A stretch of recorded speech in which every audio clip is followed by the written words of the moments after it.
should get started as it appears we are all convened here. So the first thing, good morning everyone, we will do is have our roll call.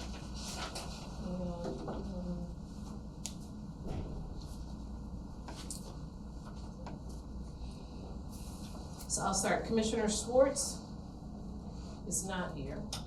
Commissioner Hill-Wilson? Present. Commissioner Parcells? Present. Commissioner Reddy-Cliff? Here. And I'm Commissioner Sims. I'm here as well. Good morning, everybody. We will begin with a statement that I need to make about executive session.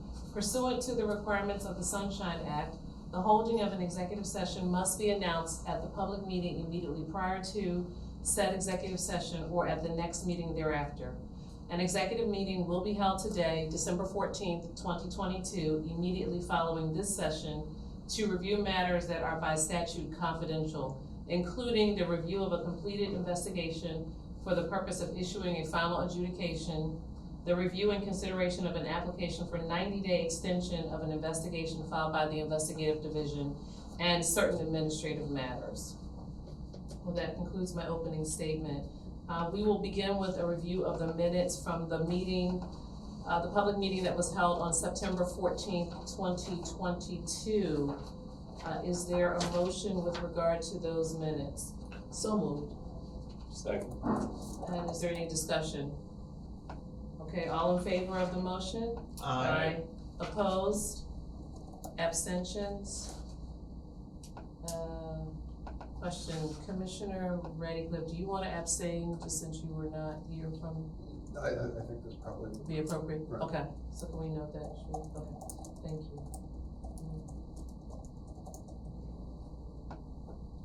Okay, so then the first matters we have before the commission this morning are civil penalty orders that are consent decrees. There are 4 civil penalty cases with proposed consent decrees that are now before the commission. These were assigned to Commissioner Schwartz. In his absence, I am going to review and present the motions with respect to these matters. So the first case involves respondent Julissa Espinal, who was a member of the board of the Reading Area Water Authority. Respondent Espinal left her public position at the end of 2017. The investigative division of the commission instituted civil penalty proceedings against the respondent for failing to file statements of financial interest for calendar years 2017 and 2018. The parties subsequently submitted a consent agreement proposing that the commission find that the respondent failed to timely file statements of financial interest for the 2017 and 2018 calendar years and impose civil penalties in the amount of $400. The respondent has agreed to file complete and accurate statements of financial interest for the 2017 and 2018 calendar years. Before I make a motion on this, I'm going to ask that the commission enter into quasi-judicial deliberations on this matter. Okay, and so to do this, I'm going to excuse the investigative division, and we're gonna come off video. Motion. The respondents did not take action or respond to the civil penalty proceedings. Following review, it is my opinion that as to each respondent, the commission should levy a maximum civil penalty of $250 for each delinquent statement of financial interest. It is further my opinion that the commission should also order these respondents to file their delinquent statements of financial interest. There is nothing of record that would constitute a defense or excuse for their noncompliance. Based upon my analysis, I would like to make the following motion. I move that this commission levy maximum civil penalties against the respondents in all 3 civil penalty default cases as follows. For the case involving respondent Nate Rivera, I move that this commission levy a maximum civil penalty in the total amount of $250 against Mr. Rivera for failing to file a statement of financial interest for calendar year 2020. For the following 2 cases, I move that this commission levy a maximum civil penalty in the total amount of $250 against each respondent for failing to file a statement of financial interest for calendar year 2021. And that is Junius Samuel Lee and Paul Bullinger. Further, these three respondents shall be ordered to file complete and accurate statements of financial interests for the year stated within 30 days of issuance of the commission's order. Madam Chairwoman, that's my motion. Thank you on the motion, is there a second? Second. Thank you. Any discussion? Okay, all in favor? Aye. And opposed? And abstentions? Okay. Thank you, Commissioner Reddy. Next, we have a few lobbying, administrative penalty orders where there are consent agreements, which I'm gonna ask Commissioner Parcells if he's prepared to present. Thank you, Madam Chair. There are two administrative penalty cases with proposed consent agreements for consideration.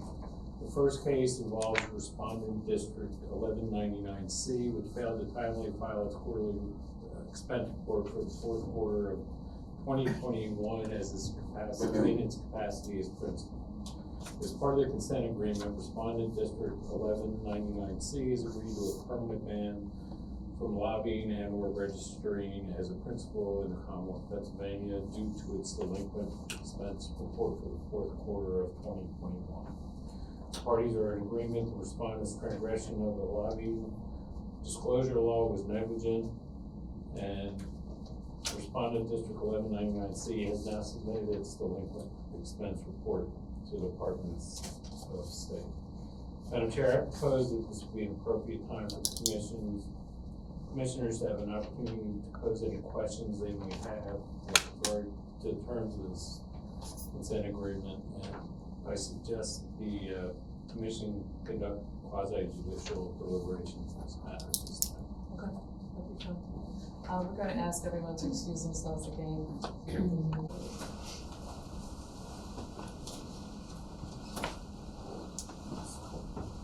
Okay, welcome back, everyone. We are back on the record, and we are going to proceed with the motion with respect to the 1199C lobbying matter. Commissioner Parcells.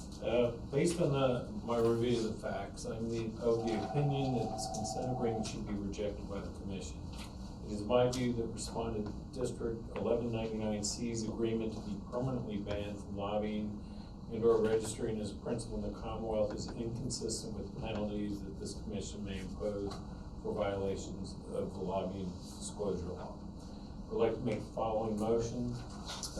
I move that this commission reject the consent agreement submitted by the Investigative Division and Respondent District 1199C on the basis that Respondent District 1199C's agreement to be permanently banned from lobbying and or registering as a principal in the Commonwealth of Pennsylvania is inconsistent with the penalties that this commission may impose for violations of the lobbying disclosure law. That's my motion, Madam Chair. Second. Is there any discussion? Okay, all in favor? Aye. Opposed? Abstentions? All right, thank you. Great. You can proceed. The second administrative penalty case with a proposed consent agreement involves Respondent Public Financial Management, which failed to timely file its quarterly expense report for the first quarter of 2022 in its capacity as principal. Parties are in agreement that this respondent's transgression of the lobbying disclosure law was negligent. Respondent Public Financial Management has now submitted its delinquent expense report to the Department of State. Based on my review of the facts, I'm of the opinion that this consent agreement sets forth a proper disposition in this case, and I would like to make the following motion. I move that this commission approve the consent agreement submitted by the parties and impose one administrative penalty in the amount of $9,000 as to Public Financial Management for its delinquent expense report for the first quarter of 2022. I further move that Public Financial Management be directed to pay its administrative penalty to the commission by no later than 6 months after October 5th, 2022, the date of the execution of the consent agreement. That's my motion. I second it. Thank you. All in favor? Aye. Aye. Opposed? Okay, abstentions? All right, great. Thank you, Commissioner Parcells. The remaining matters that we have for today's public agenda are administrative matters, so I'm going to ask our executive director, Mary Fox, if she wants to proceed with the items that are indicated, the commission meeting calendar for next year, and other matters that are indicated on the administrative agenda. Thank you, Acting Chair Sims. The first matter is the issue of scheduling commission meetings for 2023.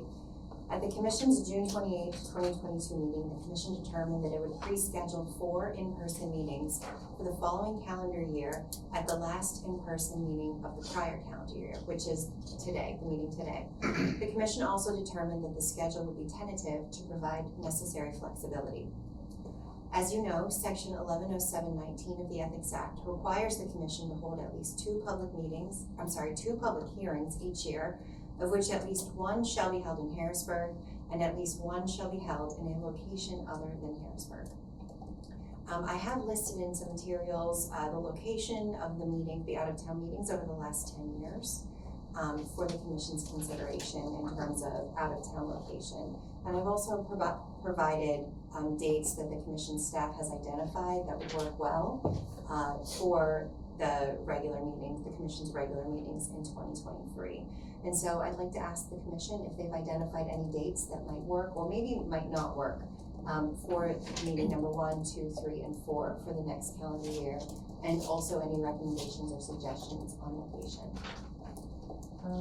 Okay, thank you. I think if I don't know if everyone's had a chance to look at the dates and consider whether or not you have any conflicts. It might be easiest for us to just determine where we have conflicts, and then my recommendation would be if once we've determined the dates which we cannot do, I would defer to you and to the staff to figure out of the remaining dates, which one within each category works best in accordance with scheduling appropriate hotel accommodations and so forth and so on with the various locations that we would be in. Does that make sense?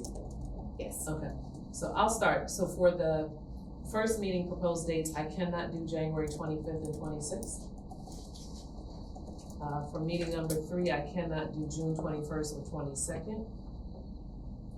And for the meeting number 4 proposed dates, I cannot do Thursday, September 21st. Wednesday and Thursday, I'm sorry, September 20th and 21st.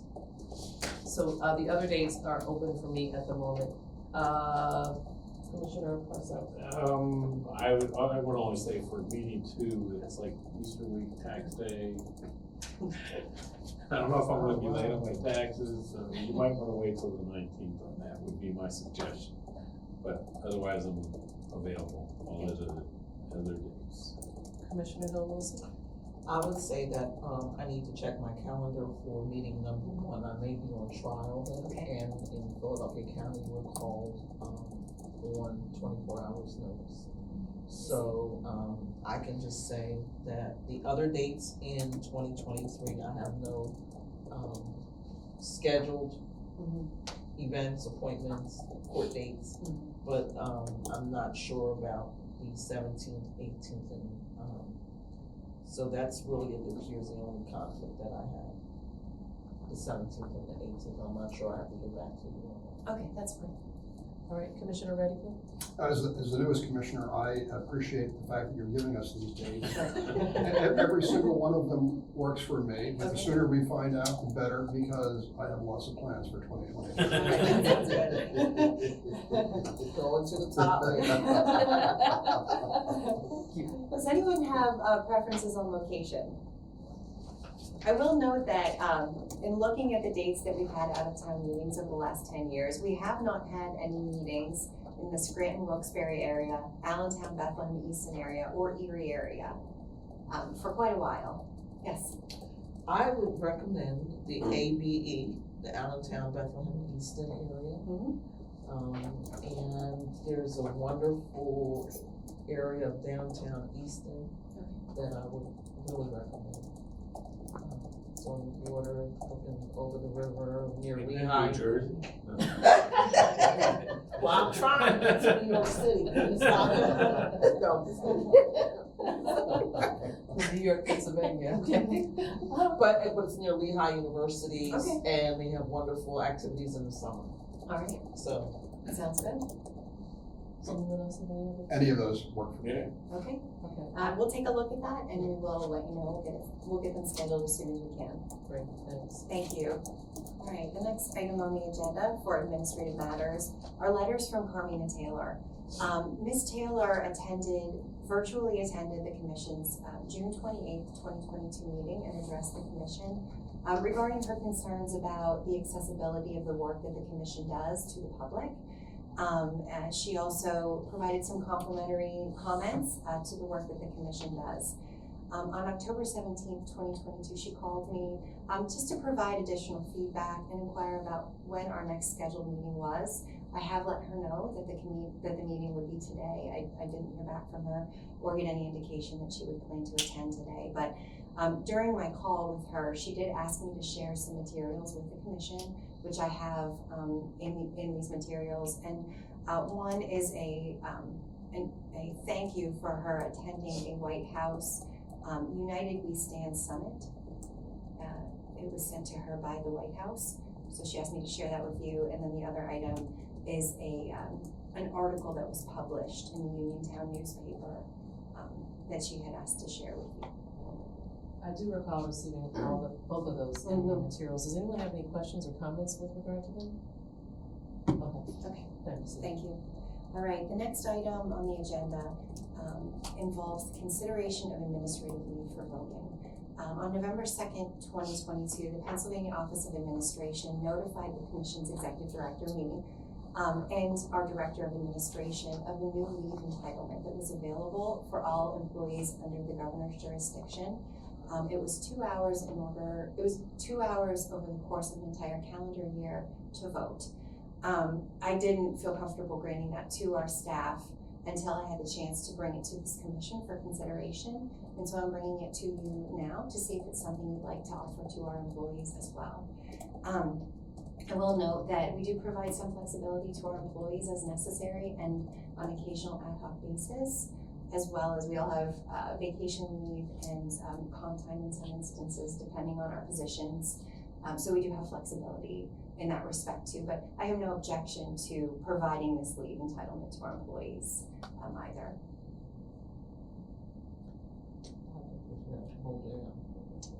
You know, it's funny you say that because so interestingly, my feeling was similarly that if there's going to be, I have no objection to it. My feeling is though if there's going to be a determination to have time off for voting, that should be a determination that comes from above our pay grade, quite frankly. Well, I mean, if it's Commonwealth policy, I have absolutely No objection. I come from a place where we had the whole day off. That's, Over in the house, yeah. Right. So, Strangely, we don't, though, it's not, Yeah. for whatever reason, it's not. You have a thought? Mary, do you permit employees to take incremental time off?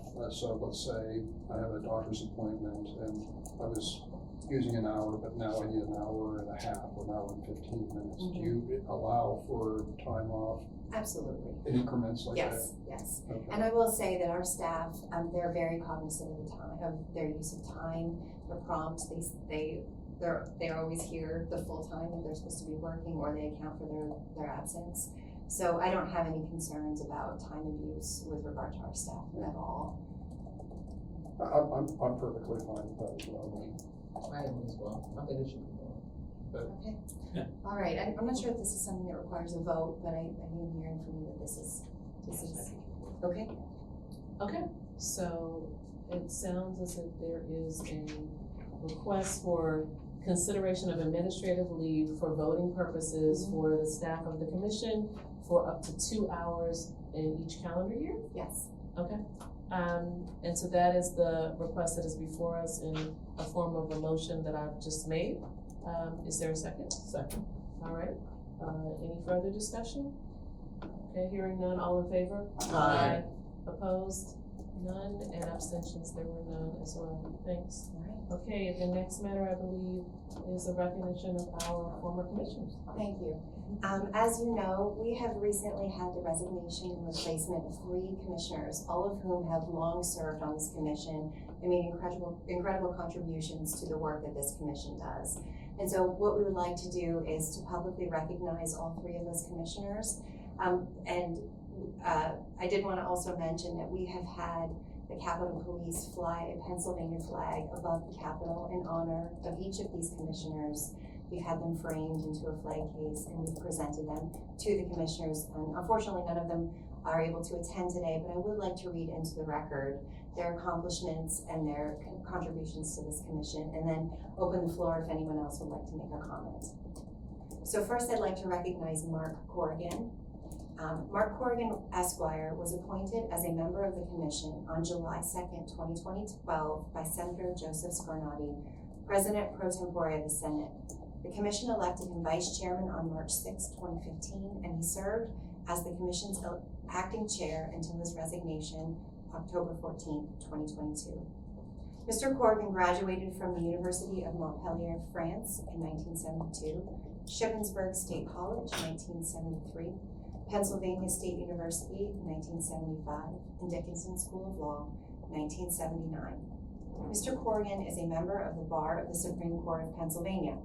He taught in the Harrisburg school system from September 1973 to June 1976.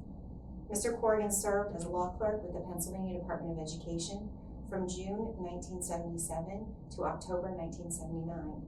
He was legal counsel to Senator J. Doyle Corman. Mr. Corrigan was the executive director of the Senate Local Government Committee from November 1st, 1979 to June 30th, 1981. He was elected secretary and parliamentarian of the Senate of Pennsylvania on June 30th, 1981, and continuously re-elected to serve in that position until retiring on December 31st, 2011. And he made incredible contributions to the work of this commission over many years. Melanie DePalma was appointed as a member of the commission on January 14th, 2015 by the Honorable Tom Corbett, then Governor of the Commonwealth of Pennsylvania. She served as a member of the commission until her resignation on September 16th, 2022. Ms. DePalma is a native of the Harrisburg area and a graduate of the Pennsylvania State University Capital College. She earned a Bachelor of Science degree with distinction in public policy. Over the course of her career, Ms. DePalma held positions in both the private and public sectors before retiring from the Commonwealth of Pennsylvania in 2014. Most recently, she served in the Pennsylvania Office of Administration as Director of the Bureau of State Employment from 2011 to 2014. Prior to this, she was appointed by the Honorable Tom Corbett as Deputy Director in the Governor's Office of Public Liaison.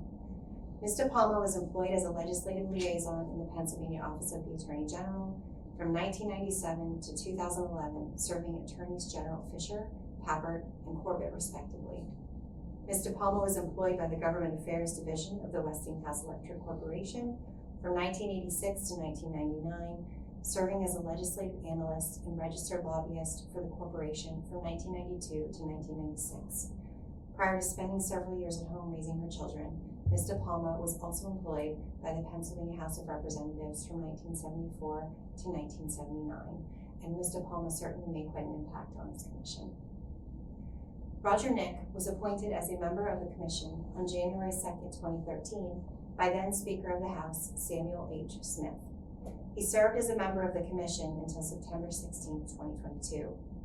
Mr. Nick is a native of Smethport, Pennsylvania, and a graduate of Edinburgh State University with a Bachelor's of Arts in Political Science. Mr. Nick retired from full-time employment after 36 years with the Commonwealth in 2009. During his career, he was employed by the Pennsylvania General Assembly, including as Executive Director of the House Transportation Committee, Executive Assistant to the State Senator Robert Cousy, and Chief of Staff to Speaker of the House Matthew Ryan. He also served as Legislative Liaison to the Pennsylvania Department of Transportation and Vice President of Legislative and Board Affairs for the Pennsylvania Higher Education Assistant Agency. Mr. Nick returned to the Pennsylvania House of Representatives in 2005, serving as the Chief Clerk from 2005 until his retirement in 2009. After retirement, he served as a member of the Legislative Audit Advisory Commission from 2011, and also, of course, as a member of this commission. And he also made incredible contributions to the work of this commission. So I'd like to open it to any of the commissioners who may want to make any statements. No, thank you. I totally concur with the comments you made, and so thank you for doing the research and for those laudable comments. I would just add, sort of from the seat in which I sit, to thank in absentia each of Commissioners Corrigan, Nick, and DePalma for their tenured service, honorable service, and personally for their extensions of graciousness to me as I integrated onto the commission and into the seat. And so I am indebted to them and will miss them and wish each of them well as they go on to their next phases. Does anyone else have comments they would like to make? Well, I don't want to belabor the point, but I concur with both what has been said by Commissioner, by Executive Director, forget Mary DePaz, and to our Commissioner, Schultz.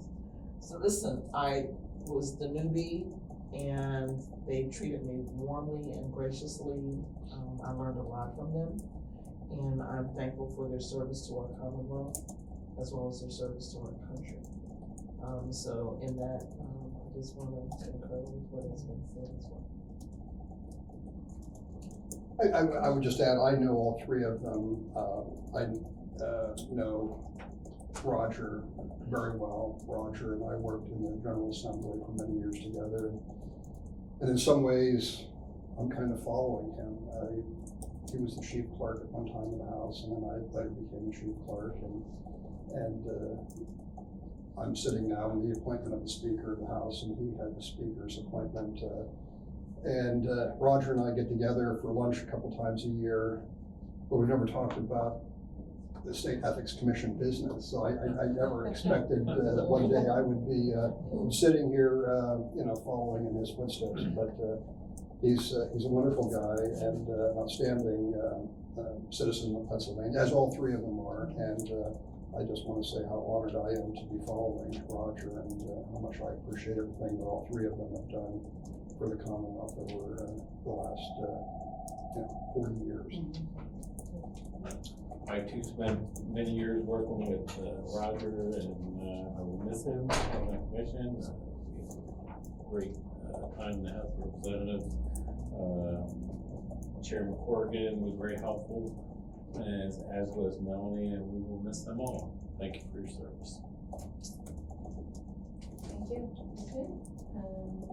You have another matter? We do. Moving on to the last administrative matter is the announcement of election of officers. I will read. Pursuant to Commission Regulation 23.7D, the Pennsylvania State Ethics Commission hereby announces that an election of officers will be conducted during the Pennsylvania State Ethics Commission's first meeting of 2023 for the purpose of electing a chairperson and vice chairperson to a 2-year term of office. And that concludes the administrative matters. Thank you. Thank you. Does anyone else have any other matters before we conclude the meeting? Okay. If so, I'm prepared for a motion to adjourn. So moved. Thank you. Thank you. Any discussion? All in favor?